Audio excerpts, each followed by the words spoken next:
আজকে এই আন্তর্জাতিক অপরাধ ট্রাইব্যুনাল বিগত সরকারের আমলের ১৩ জন ক্ষমতাশালী ব্যক্তিকে হাজির করা হয়েছিল।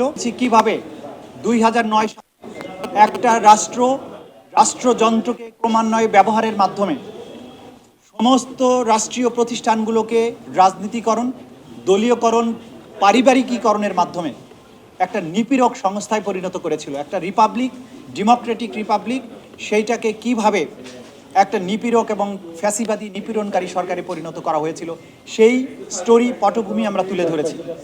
যেই পটভূমিতে একটা রাষ্ট্র ক্রমান্বয়ে জনগণকে বিভিন্ন সময় হত্যা করে, আমরা বলেছি পিলখানা হত্যাকাণ্ডের মাধ্যমে প্রতিরক্ষা ব্যবস্থাকে ধ্বংস করা হয়েছে, শাপলা চত্বরে সাধারণ মানুষকে হত্যা করার মাধ্যমে প্রতিবাদী জনতাকে স্তব্ধ করা হয়েছে, ডিজিটাল সিকিউরিটি অ্যাক্টের মাধ্যমে মানুষের বাকস্বাধীনতা, অন্যায় এবং নিপীড়নের বিরুদ্ধে যে ভয়েস জনগণের, সেটাকে রুদ্ধ করা হয়েছে।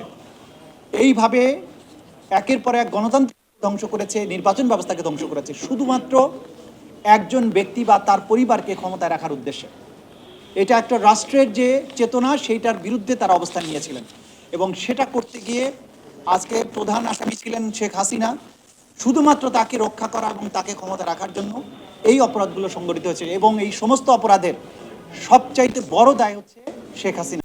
পরে তাদের লাশ দাফনে বাধা দেওয়া হয়েছে, আহতদের চিকিৎসা করতে বাধা দেওয়া হয়েছে, লাশকে পুড়িয়ে দেওয়া হয়েছে, দাফন করতে দেওয়া হয়নি, গোপনে দাফন করতে বাধ্য করা হয়েছে, হসপিটালে চিকিৎসা করে মৃত্যুবরণকারীদের ডেথ সার্টিফিকেটে পোস্টমর্টম করতে দেওয়া হয়নি, ডেথ সার্টিফিকেটে লিখতে দেওয়া হয়নি যে গান সার্টিফিকেটে মারা গেছে। এই ধরনের অপরাধ সম্পর্কে তারা করেছে, তারা আজকে উপস্থিত করা হয়েছিল। আমরা যেটা আদালতের কাছে জানিয়েছি যে এই অপরাধ একদম ব্যাপক ভিত্তিক মাত্রায় সংঘটিত হয়েছে, টার্গেটেড ওয়েতে পারসিকিউশন করা হয়েছে।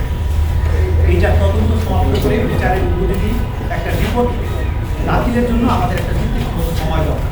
আমরা ২ মাস সময় চেয়েছিলাম, আদালত আজকে ১ মাস সময় মঞ্জুর করেছে। ১ মাস পরে আবার এই রিপোর্ট দাখিল